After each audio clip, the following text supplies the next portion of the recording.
Welcome to the Straight Path Podcast, where we discuss all things financial planning. I'm Dan Cook, certified financial planner with Straight Path Wealth Management, and I'm joined by fellow advisor, Jaycob Keuning. Jake, thanks for being on the podcast. Yeah, thanks for having me. Before we begin, it was pointed out to me on the last podcast that I spin my chair a lot. Yeah. It was also told me that you're going to do the same thing. So if you see me notice I haven't spinned once. I have 1 foot on the ground for a reason. I saw a slight spin on your chair when you were doing it, when we were kind of warming up there. Yeah. So if you need to get it out now. No, we're gonna go for it. We're gonna go for it. Yep. All right, we can go for it then. So we're getting through the holiday seasons. We're in the new year already. We're chugging ahead. Mm-hmm. And I don't know about you, but I'm very tired. The holiday just kind of seems to take everything from me. And to go off on a tangent here, 3 to 4 years ago, I read this book called The 5 a.m. Club. It's exactly what it sounds. You get up at 5 a.m. and you focus on 3 different aspects of yourself: your mental, your physical, and your spiritual kind of being. Mm-hmm. Physical, you work out. Mental, maybe you read a book, you meditate. Spiritual, you would pray. And last night, for whatever reason, I decided I want to try that this morning. So I went to bed at 9 o'clock and my body was not ready for it. I woke up at 2:30. And then it kind of went on. It was 3:30. It was 4 o'clock. I was still up. And I decided to go back to bed and got up at 7:30. There's a point to the story. Point being, and adding to it, is that I'm very tired and that we kind of set these goals and expectations of what we think is going to happen in our mind, specifically around New Year's and New Year's resolutions, right? Yep. And with those, we tend not to keep up with it. Specifically, like prior to New Year with holidays, we procrastinate, we push a lot of stuff back. Mm-hmm. How many people do you think actually succeed past January with their New Year's resolution? What percentage? What percentage? Yes.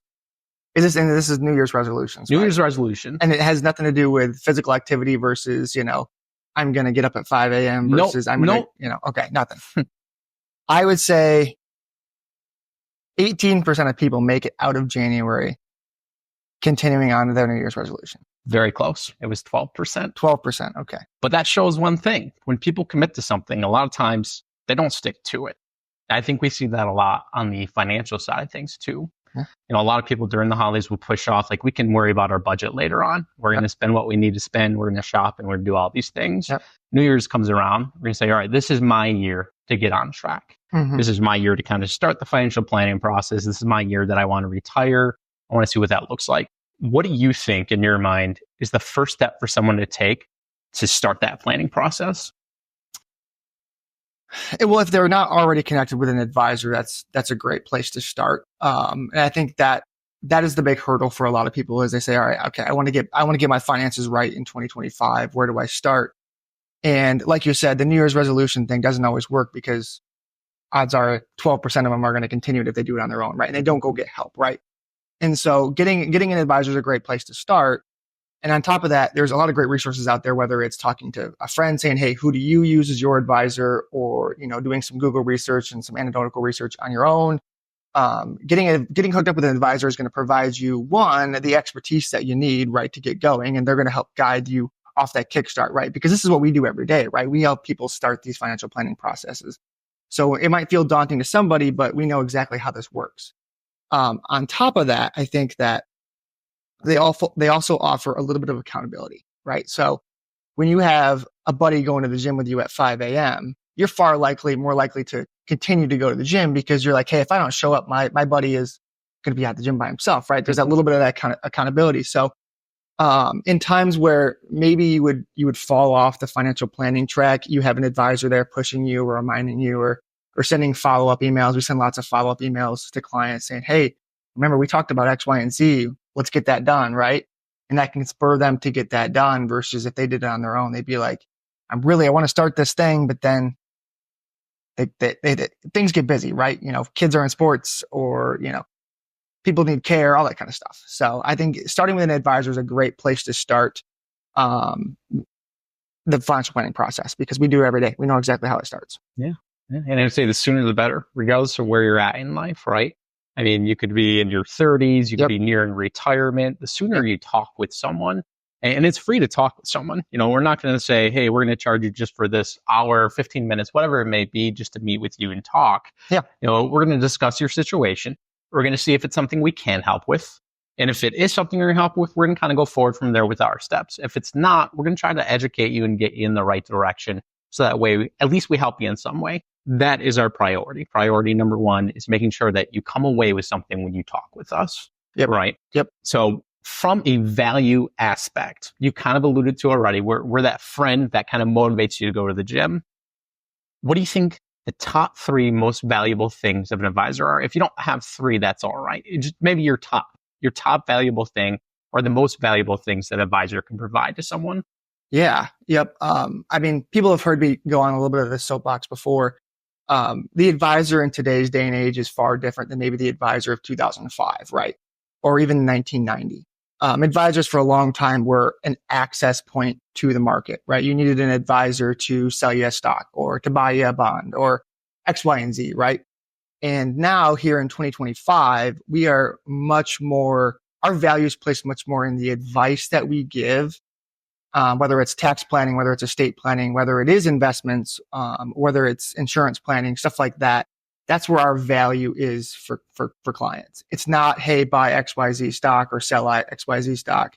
You don't need an advisor to get access to the markets, but you do need an advisor to add value into other aspects of your life, like insurance planning or like tax planning and stuff like that, on top of helping you make smart investments decisions, right? So as great as it is to bring the market to the mass affluent people, a little bit of that is it's scary too, right? There's a lot of things that you can get into maybe as an individual investor that you might not have the expertise to deal with, right? You made the comment when you were sitting here before about options, right? Options are a very complicated investment product. And if you don't quite know how they work, sometimes that can be a detriment to your financial plan, right? And so an advisor can really help you, make smart decisions with your investments, can kind of save you a little bit from yourself, because people so often trade emotionally, right? When the market's going down, they want to sell, or when the market's at an all-time high, they want to buy, right?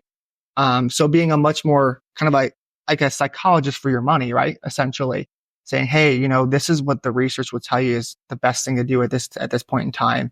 And so I think that I don't have 3, but to sum up my 2 points, it's going to be, hey, we add value in a lot of areas, like financial planning, like tax planning, like insurance planning, but also then again, help with the emotional side of investing, because it's a thing people don't talk about a lot. They think it's as easy as buying stock and selling stock, and it's probably much more complicated. Yeah. And there's 2 aspects to it as well, right? You have your initial plan, kind of gives us some direction of where we need to go. Mm-hmm. We're going to find out where your goals are, your priorities, and make sure the plan is kind of created around that, crafted around it, if you will. But in my personal opinion, the value really comes on, as you alluded to, the ongoing planning, kind of the psychologist side of things, where you're making sure that people stick to the plan, where we're making sure that, you're not going to pull your investments out if the market goes down by 30%, because you have 20 years for that to recoup. And we know historically what markets have done. Mm-hmm. We obviously can't predict the future, but we're planning around everything, and investments are just one of those vehicles. So we're looking at your taxes year to year. We're looking at different policies that come out to make sure that if there's any changes, we make those changes to align your plan with what we need to do too. So that's where a lot of that value comes in. You may not see it, right? A lot of people may kind of think, well, why do I need an advisor? I'm meeting with them once a year. We're talking about this and everything. But on the back end, we're doing a lot of things that you don't see, right? We're keeping up with that stuff. It's proactive. It's proactive, where a lot of people are going to be reactive, right? Where if the market's going down, they're selling, or if the market's going up, they're buying, right? That's reactive. Where an advisor is going to be proactive. And I always tell our clients, hey, if the market goes down and we need to make an investment change, it's probably because we didn't do our job on the front end, right? We need to have that thing set up according to your goals on the front end versus, hey, this happened in the market, or tax policy changed, and so now we got to make this reactive thing. So being more proactive is definitely a huge value add from an advisor standpoint. That's what we're doing every day, right? Clients don't see it necessarily every day with us, reading articles and staying up to date on that kind of stuff, but it's there, definitely. Yeah. What type of person do you think does not need an advisor compared to someone who does? Great question. I think the people who don't need an advisor, that's a very small subsection of people, but I think they are definitely out there. I have definitely a few of, I would say some of my good friends are people who don't need advisors, right? They don't see the value in that. They might not do what I do for a living, in terms of being a financial advisor, but they have a lot of the knowledge that I have, and they can get themselves to where they need to go 95% of the time. So, if they want to spend the 5 hours a week to read the news articles and they like that kind of stuff, great. There's even a subsection of people that are in that group that want to do their research, Dan, but they don't want to execute the strategy, right? Mm-hmm. And so like those people don't necessarily need an advisor. We acknowledge that they're out there, right? But there's a large part of people that even have the knowledge, but maybe they're running a business, right? We have a client who runs a business and he's very successful, and his time should be spent running that business, right? That's a much more value add to his life, to his business, versus saying, hey, yeah, I've got the knowledge to buy and sell these stocks, but I want someone else to take that burden off of me to do that at a more effective level. And so I think that subsection of people who don't need an advisor is really, really small, because there's even people who have the knowledge, but they really could benefit from having an advisor doing it for them, for sure. And then obviously there's a really big group of people who, hey, an advisor is a great thing for them. Yeah, absolutely. I want to take a pause here. We want to hear your feedback as well. Anyone that's watching this, we want to know, what do you think is the most valuable thing that you get from an advisor? And what do you think you're looking for in an advisor as well? Please comment below. We'd love to have some feedback, and we will get in touch with you as well to kind of follow up on that. So, Jake, going on with kind of the value side of things, we're going to look at straight path, but we're also going to kind of think outside from a more advisor standpoint. We're think experience-wise. There are so many different experiences within the advisor world, and there are so many different ways that advisors run their practice, right? Some people are out there selling annuities, insurance. Some people are just doing planning for a fee. Maybe they're not doing anything on the back. We do the tax side of things as well, which is pretty rare on that side. But there's just so many different experiences on there.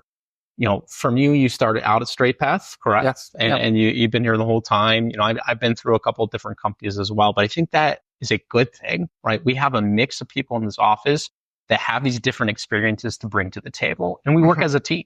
I think I've been in a meeting with just about everyone here so far, and you see how they run their operation, if you will. Every advisor is different. We're not all the same, but we all have the same planning process, if you will, and go forward with that. What do you think people can gain from having those different experiences? And is it a good thing to kind of find an advisor that matches your personality? Yeah. I'm two points on that, Dan. And so, the first one is, I think it's very important to find someone that when you're in a meeting, you're comfortable, right? We have a lot of personal connection with our clients. And if that personal connection is strong, people really enjoy working with us, right? And so that's the thing that you can't necessarily replace. It doesn't matter what your investment return is, or what your plan is, or, how much taxes we're going to save somebody. If you don't have a personal connection with an advisor that runs a meeting and, connects with you personally, makes you feel valued as a client, it's probably not the right match for you. So that's one, right? But on the second point is, the thing that people don't see here at Straight Path that I think is so valuable about working at Straight Path is our investment committee meetings, right? And so we bring all of our advisors here at the firm together, advisors from, small years from experience, from a 1 to 2, 3 year experience standpoint, up to 30 years of experience inside of the industry. And so many different areas of avenues of how they got to where they are. Like you mentioned, hey, you came through a couple different firms and then you ended up landing here. I started out here. You have, Tom who went through LMCU and then went through, his own business, and now he's here at Straight Path. And I think that combination allows us to really, from an investment standpoint, really get a portfolio that is tested, right? That it's not just saying, hey, we've got an advisor who's got maybe 10 years of experience. That's all he knows about the market, and that's all he's ever experienced with the market. So he's going to build this portfolio based on his experience for the last 10 years, right? We're able to basically say, yeah, hey, we've got people from 1 year all the way up to 30 years worth of experience. How do we build a portfolio that makes everybody in that room comfortable? And so that makes me a lot of confidence when I go out to my clients. It's not just me throwing darts at a board, right? It's a very time-tested, it's a very advisor-tested portfolio that we're going out there and we're presenting to our clients. And so I think a lot of times when I'm in a meeting or when you're in a meeting, Dan, our clients see us as the face of Straight Path, right? Which is great. But under the hood, there's so much knowledge and experience going into the actual investments inside of their account that makes me feel really, really good when I go into those meetings and say, hey, this is our investment strategy and this is why we believe that. I think is a great part of Straight Path. So kind of those 2 points. Yeah. And the different perspectives from like a holistic planning standpoint too, just bouncing ideals off each other. I don't know how many times I went and started an Excel sheet to try to prove something right or wrong on social security and come back to you. I'm like, no, this, and then you'll come back and no. But it's definitely cool to see that we can kind of bounce those ideals off of each other and find the realistically best plan for the people that we're working with. Yeah. And that's just something I don't think a lot of other firms may have that we have, and it makes Straight Path the uniqueness that it has. Yeah. Every one of us here at Straight Path wants to make the other advisor better, and I think that's, a unique part of Straight Path. And my experience is limited to Straight Path, right, from an advising standpoint. But all the conversations I've had with other advisors, whether it's at a conference or whether it's in passing, they don't have quite the team aspect that we do. And I think ultimately who benefits from that is the client, right? Because if you sat there with your spreadsheet and you proved your theory and you had one thing that wasn't exactly right that any of the other advisors here were able to catch, your client benefits from that, right? Which is awesome. So I think at the end of the day, the people who benefit the most from Straight Path having lots and lots of advisors with lots of experience is the clients, is the end client, whether it's my client or whether it's your client or whether it's Matt's client. I think that they benefit the most. Yeah. And that's our end goal. I have one last question for you. Do you have a New Year's resolution? So I'm historically bad at deciding my New Year's resolution. So I usually do make one at some point. I just don't make it on January 1, kind of like your 5 a.m. thing started on January 9, right? I will make one at some point, Dan. I don't know what that will be, and it will always probably be a pretty low bar, truthfully. I'm not a huge resolution person, but I will make one. It just will be achievable in 2025. So I don't know what it will be yet. Check back with me in a month. Do you stick to all of your resolutions you make? I would say I probably do because I pick attainable resolutions. Okay, you're part of the 12% club then. Well, I didn't start on January 1, though. That's my problem. So I get a little time to think about what do I want to do, right? And so then I'm like, okay, I can accomplish that. If I was to start on January 1, I think I'd probably fall a little bit in the 12% club. If I was like, hey, I'm going to get up and go to the gym every day for 365 days a year, I'm not even sure I'd make it out of, January 15. So I think I would definitely fall in that part. But I will make a New Year's resolution. You'll have to check back with me and see what that is. Maybe at the end of 2025. And we'll keep you to that. Well, that's all we have today. We want to thank you for watching. Please join us next time. We will have Rhiannon Dykema, that is going to be the Straight Path Wealth Management tax expert, to be on to talk about the upcoming tax season. We thank you for watching again. And remember, when you plan better, you invest better, you get to live better. We'll see you next time on the Straight Path Podcast.